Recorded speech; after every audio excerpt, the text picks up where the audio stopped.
Okay.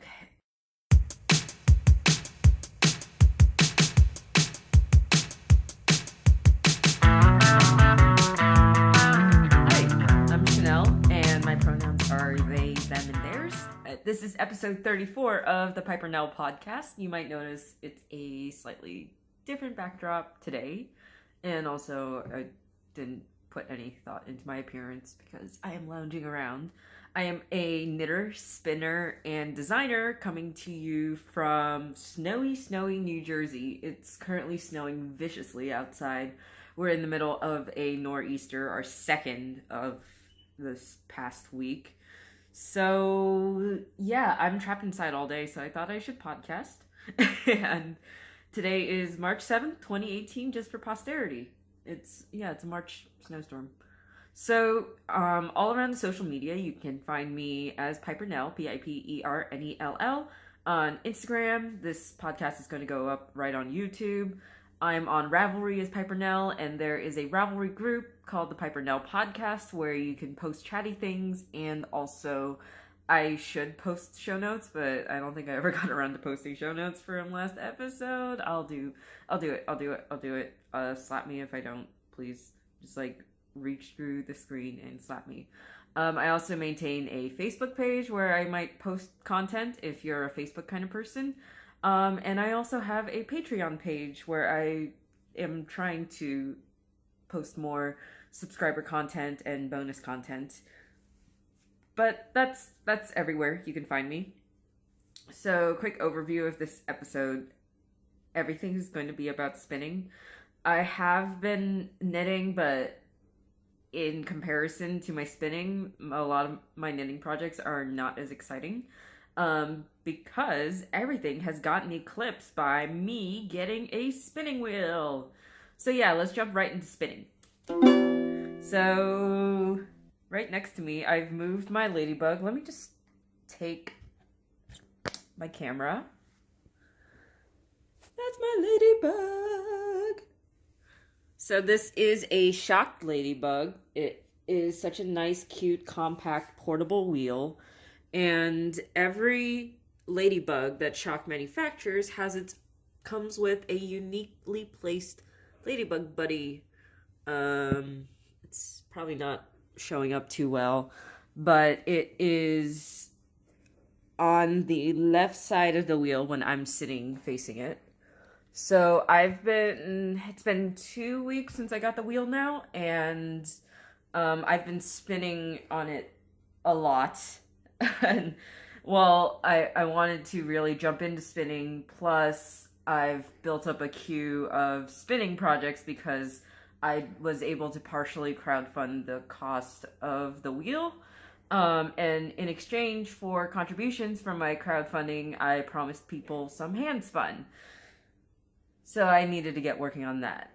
But let me show you the first skein that I spun on the wheel. So I really wanted to make sure I was comfortable with spinning on the wheel before I was producing skeins that would go to other people, because I want to give people something that I'm proud of, or at least, I'm proud of everything that I've spun so far, but I definitely was not producing the quality that I wanted yet with my first couple of skeins. So this is the first skein that I spun on my ladybug. This was some bare merino top that I had for a few reasons in my stash. I was actually planning a knitting and textured weaving project with them that I talk about in my previous episodes, and I took one of the braids that I had and just spun it up. And it took me a few tries. There are definitely some imperfections in the skein. If you see there, I wasn't able to quite take out the kink in the single. But the most challenging thing about getting started on the wheel was just getting a feel for the uptake of the wheel, and how it, sucks in the yarn / single that you're spinning. Since I've been spinning on a drop spindle for about 2 years now, I like to think I have a pretty good feel for drafting and handling the wool and controlling how much fiber gets pulled into the yarn that from the drop spindle, but the wheel automates in drop spindle spindling. I always saw the process of drafting and pulling and drafting into the single and winding it onto the spindle as two pretty separate processes. But the wheel combines those processes, and you draft and have the single, but you also have to kind of and the wheel takes care of the uptake and winding it onto the bobbin for you. And it took me a while to get a feel for, when I wanted the wheel to suck up the single. so my first couple of like practice samples are super, super thick and thin, and thick in parts where the wheels sucked up the fiber before I was ready, and I was like, I hadn't drafted it yet, don't go. But yeah, I will be posting the full story of my first skein on Patreon. I will write that up because I feel like it's an entire story that's meant to be told in writing. But yeah, this is the first skein that ended up using most of the 4-ounce braid. It's a little less than 4 ounces. The specs are 88 grams. It's about an 88 gram skein with about 64 yards in it, so it's a pretty bulky yarn. And it's less than 4 ounces. A full 4 ounce would be 113 grams because I had used up some of the wool in spinning the practice samples. So yeah, I was just trying my best with the skein. I spun it up in one long single, so filled up a bobbin, and then I wound off the bobbin into a center pole ball and plied from the two ends of the center pole ball. Yeah, that's my first wheel spun skein. My second wheel spun skein. So at this point, I still wasn't feeling good enough to start spinning for other people. So I had this skein to keep practicing on. This was a very different spin from my first skein. It was spun from Shetland Angora blended roving from a farm called the Rosefield, and they are in Maryland, I believe. And Maryland or Pennsylvania. I picked up the fiber at the New Jersey Sheep and Fiber Festival back in 2017, and I was really intrigued by the blend of Shetland and Angora. So Shetland, in terms of wool, I think is a medium length staple, and Angora is a very short staple. And it was roving, so that's a woolen prep, and so I was wondering how lofty and bouncy the yarn would turn out. So when I was spinning it, I wanted to try my hand at woolen style drafting, and so I attempted long draw, which when I'm drafting, I would the way I did it was I would draft a bit of fiber longer than I would normally spinning with the inchworm style. I try to pull out to 3 inches and then let the twist kind of spring into the fiber before drafting out more. I don't know if that was exactly the right way to do it, but the yarn did turn out a lot loftier and springier than my first skein, definitely.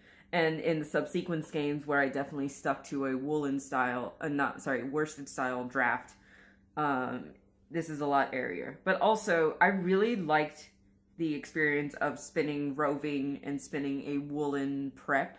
I felt like drafting was so easy. I didn't have to do any. It was pin drafted. I think it was pin drafted already. It came in it was a pretty thin roving that was just wound into a ball, so I didn't have to do any pre-drafting.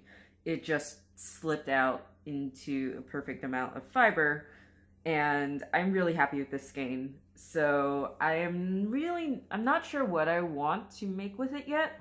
I'm thinking either a nice cowl or a pair of fingerless mitts. Though with the amount I got, which this is about 120 yards, and the skein weighs 109 grams, that I would probably have plenty for maybe both of those items. So yeah, or a long pair of fingerless gloves. Wouldn't that be nice?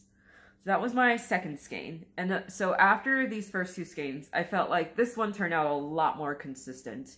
And so I was ready to start spinning for other people. So I already had a spinning commission that was in the works, and I'd been spinning part of it on a spindle because I wasn't quite sure when my wheel would come in.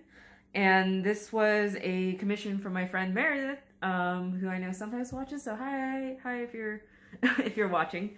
Hey Meredith. So this is the main skein that came out of that. And this, I also got a second smaller mini skein.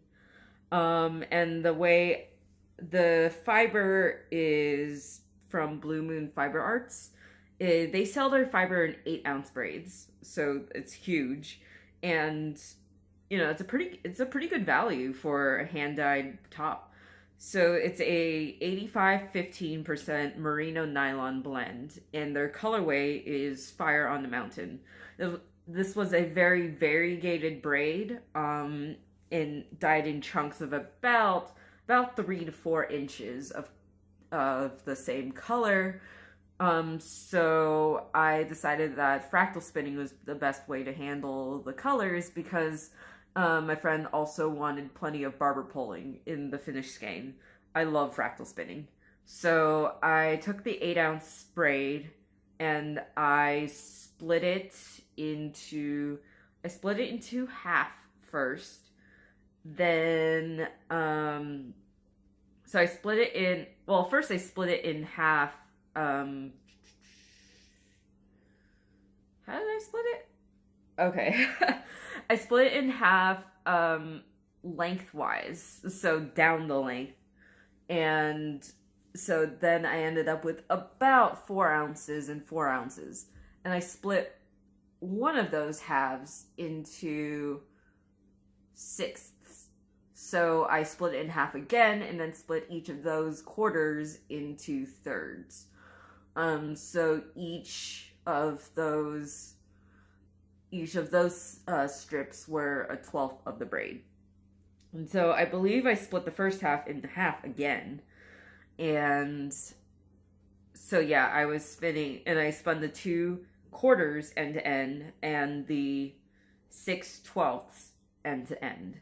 So the whole idea about fractal spinning is that you split a variegated braid into strips of different widths, and when you spin the different width strips end to end and apply them together, you have long color repeats on one ply and short color repeats on the other, and when they ply together, the colors weave in and out of each other and create a cool kind of gradient self-striping effect. And so that's what I saw happening as I plied. So one of the ply with the longer color repeats was the one I spun on the spindle, and because I had already started it, and I decided when my wheel came in that I would do the other ply on, so the short color repeat ply on the wheel, and I would ply them together on the wheel because for my ladybug I also got a bulky plier package. So I got a larger flyer that came with an 8-ounce bobbin. It would be able to hold a large skein, which is how I got this massive Mondo skein, which measures about 204 grams, so almost the full 8 ounces, and 314 yards. So I would estimate it looks thinner in most parts, but I'm guessing because it's a worsted spun yarn, it's pretty dense. So visually it looks like a worsted to DK weight, I would say. But if you look at the grist, the yardage per weight, that's it's more on the side of bulky. That seems to be kind of my standard yarn so far. I think I'm too new to really talk about that. But yeah, that's the main skein turned out. And then the mini skein, so I had extra of the long color repeat left after plying, so I took that, wound it off into an inside pull, a center pull ball, and plied the two ends together, and got this little mini skein, which is about 35 grams, and there are about 62 yards in that. I think this is going to look super cool knit up. They're probably going to be very different in the finished fabric, at least in how the color repeats change. So this, because it's long color repeats, it's going to have a slower self-striping effect than the main skein. But yeah, this will be sent to Meredith as soon as I can, when the weather clears up, and I am going away briefly for a grad school visit. So after I get back from that, I will hop over to the post office and send this off to you. Okay. And then my most recent spinning project is one of my crowdfunding obligations. So my aunt very generously contributed to my campaign, and in return I am spinning her not just one 4-ounce braid, but 3 4-ounce braids, and sending off the finished yarn to her. So this yarn, disclaimer, I have not actually washed and finished yet. I just plied the last of it last night, and I'm gonna wash it as soon as I'm done recording. So my challenge to myself in this project was consistency, because I was spinning a larger amount of fiber than most projects that I would do. This was a 12-ounce project, and I really wanted the 3, so I knew I'd get one skein at least out of each braid, and I wanted to match those 3 skeins as much as I could. This I also fractal spun, but I split the braid in half and then split one of the halves into thirds for the short color repeats. And so I had to check for consistency when splitting the braid to make sure that I split it in half as best as I could. I mean, one half always turns out a little bigger, and I always made sure to split the bigger half into thirds. So that way, because that would be the half that I had left over from after plying, so when I plied the leftovers, then they would always be from the short color repeats. So the fiber is from Three Waters Farm. I put in a bulk order from them. Three Waters Farm, who is a dyer in North Carolina. This is their Rambouillet base, 100% Rambouillet top, and the colorway is Winter Castle, which is this nice variegated braid with purples, teals, and some lighter shades of both colors. And it was exactly the color palette that my aunt wanted. So as opposed to spinning the merino that I had been spinning in earlier projects, Rambouillet felt a little, it was definitely not as soft. It is very, very springy, but I can't make a fair comparison until I finish and wash the skeins. But it is so far very, very bouncy, even though it was a worsted prep and worsted spun. So I was able to get 3 skeins, one each out of the braids. I split all the braids the same way. So let me just get the skeins. So these are my 3 skeins that I got out of, these are all 3 skeins that I got out of the 3 braids. And The first one was 83 grams and 140 yards. The next one was 97 grams and 158 yards. And the last one was 102 grams and 158 yards. I kind of had a progression of the last one. I started out not matching the two halves as well. And then the last one, that was when I matched the halves the best. And so I got the heaviest skein out of the last braid. And I ran the numbers. I don't know really if this is how you're supposed to measure consistency, but I'm trying to develop my own measure, I guess. And so I found using the weight and length I got out of the skeins, I calculated the yards per gram. I know that's not the usual way that people do grist. Grist people usually do yardage per pound. But if I did yards per gram, that got me a more manageable number, somewhere between 1 and 2. And when I averaged the grists, then I got the standard deviation of them. And so that lets me see, for those of you, basic stats, you have, when you take the average of a set of numbers, you can also get something called the standard deviation out of that set, which tells you basically how much that set varies. And so what I want to do with my large projects is to keep track of the average grist of the multiple skeins that I get and the standard deviation. And the smaller the standard deviation, the less that the numbers of the grist varies within the project and the more consistent it is. So I will try my best to keep track of that for future projects when I'm aiming for consistency. And that's how I'll measure that I'm getting better. Incredibly nerdy of me, but hey, what I'm noticing about spinning is that it has the potential to be a lot more technical than my knitting. Of course, when I was spindle spinning, I would just kind of spin, and it's like, okay, wherever the fiber takes me. But now that I have the wheel to automate, a lot of the process, then that lets me care more about the technical details of it, like the twist angle, consistency, stuff like that. Oh yeah, so those were each of the skeins that I got out of the braids. And so once I plied them, since I was fractal spinning, I would have some left over from each of the short color repeat halves. So I took those scraps and plied them together into a mini skein. And this is it.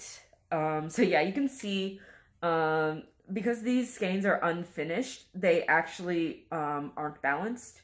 They twist up on itself, which shows you that it's not balanced. This mini skein is about 54 grams and 94 yards. And actually, it's a little lighter than the other skeins when I calculated the grist. But I did add in this skein when I was calculating the average grist. It was part of the same project and the same fiber. So, yeah, a little note about balance. What I've been doing with my yarns is actually when I ply them, I spin them, I ply them and include a little more ply twist than I would need to make them balanced. So I over ply them. And then when I wash them and finish and set the twist on them, that lets them fluff out and it balances the yarn that way. There are advantages to spinning a balanced yarn or spinning an overplied yarn, and I really like the look of a tighter ply twist, and so that's what overplying lets me do. Also, the greater ply twist does generally make for a sturdier yarn. So yeah, but that means that I have to finish the yarns. But that's a lot of the spinning that I've been doing. It's been a lot of fun, and it's taken up a lot of my knitting time. So again, I haven't been doing much knitting. Okay, but yeah, that's it for the spinning the spinning segment. So I'm going to move into a bit of On the Horizon, which I normally reserve for naps, needle adjacent projects for knitting and crochet and stuff. But now that my wheel's here, I'm going to talk about the future spinning projects that I have coming up. So the two that I brought the fiber for are the rest of my crowdfunding obligations. So they are also from Three Waters Farm. This is why I put in a bulk order with them. And I wanted to try their fiber. I always see their fiber on the internet, and it's super, super pretty. I kind of have a list of dyers that I want to try for fiber. I'm not that I have that for yarn too, but I don't know. Budget. Okay, so this is the next braid that I'll be spinning. It is a superwash BFL and nylon blend, 80% superwash BFL and 20% nylon. It's a 4-ounce braid. This is how they ship their braids, by the way. I think it's a nice, space-efficient way to ship it. Say what you want about the plastic, though. I think it is definitely, you know, more plastic-friendly, more environmentally friendly to ship a braid with just the paper, with just the paper label on it. But these bags keep it nice and compact. And then you can probably even vacuum seal it if you really wanted to conserve space, though I have no clue how that would impact the crimp and kind of the feel of the wool, and if you'd had to fluff it up, if you decompressed it. Anyway, this colorway is called Gray and Teal. You can't really see much of the teal here, plus it could be the lighting, but it's going to be super pretty. I don't know how I'm going to handle the colors again. I might try to spin this end to end and do a chain ply. I haven't tried that on a wheel yet. I've only chain plied one skein on a spindle before, and that was an experience. So, and I know chain plying is a lot easier on a wheel. And the next project after that is going to be this, also Three Waters Farm, on their Polwarth top base. So this is from, this is a different breed of wool. I've tried quite a lot of breeds of wool already, which is good. I haven't done I want to do a formal breed study at one point. But right now I'm just trying hand-dyed tops on as many bases that I can. So this colorway is called Merry Poppies. It is so pretty. And it's harder to see from in the bag, but in the picture, each braid looked like it was about, like, it was almost 2/3 of the blue and teal, and then the last third was red. So this is it's not as variegated. So this might be a better candidate for chain plying, because the chain plying would result in a gradient yarn. So yeah, lots and lots of fun with my wheel. And today, with the snow still going on, I will be inside all day, so lots of spinning time. I'll put on an audiobook, or more than likely, I'll listen to more Critical Role, which I've been binging.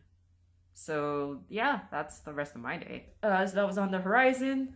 Quickly, on my radar, besides the incredibly nerdy podcast that I talked about last episode, I've also been reading more and trying to take more advantage of my local library. And actually in New Jersey, a lot of the library districts are connected by a really robust interlibrary lending system.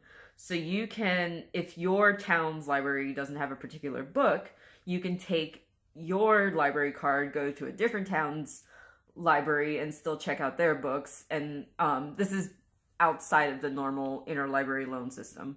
So I live in one town, I work in a different town, and I actually go to my workplace's library a lot more because it's actually more convenient. I'd have to walk like 30 minutes to get to my town's local library, whereas the Montclair library is like 5 minutes away from the bus stop that I take to work. So yeah, I've been reading a lot of Neil Gaiman, and I read one of his shorter books. This one people say is a little weird. It was The Ocean at the End of the Lane.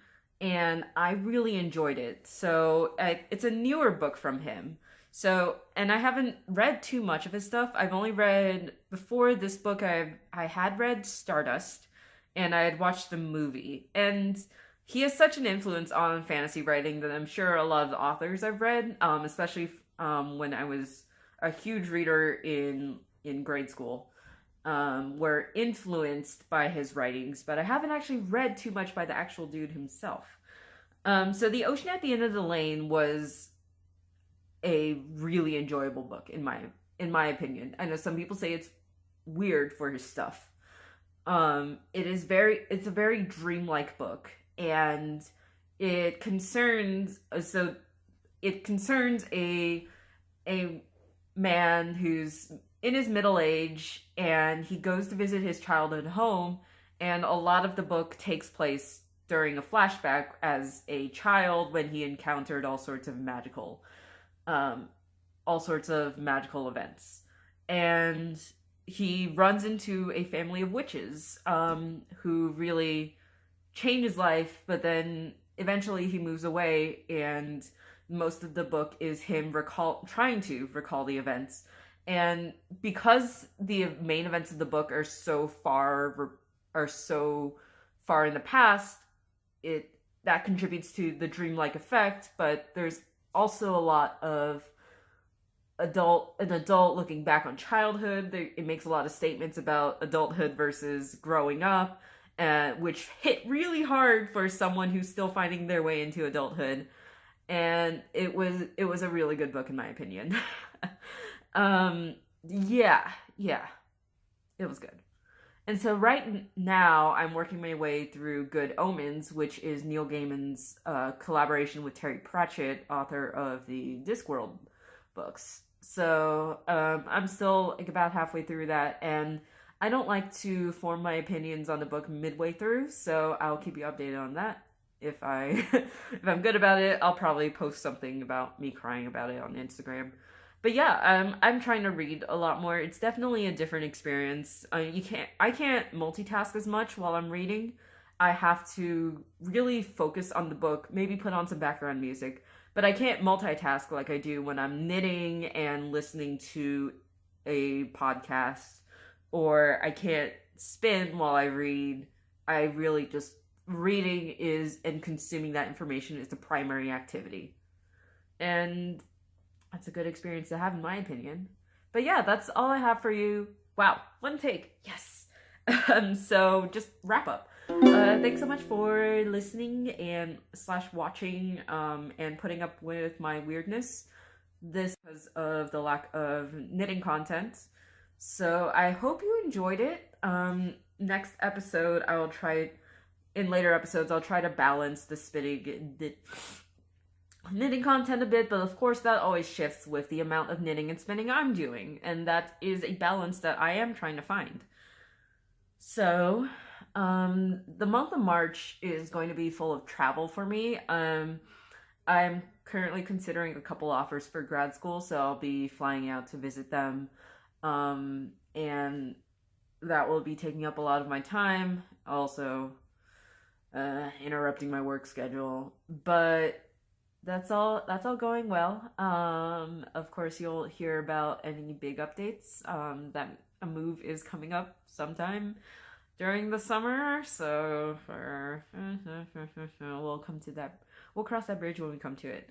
So yeah, thanks again for watching. If this was your first time checking me out, thanks so much. And don't forget to give this video a thumbs up, subscribe, and join the Ravelry group. I need to do a better job of making it active. So yeah, have a good rest of your day. I will try to stay warm and cozy, and happy knitting and spinning.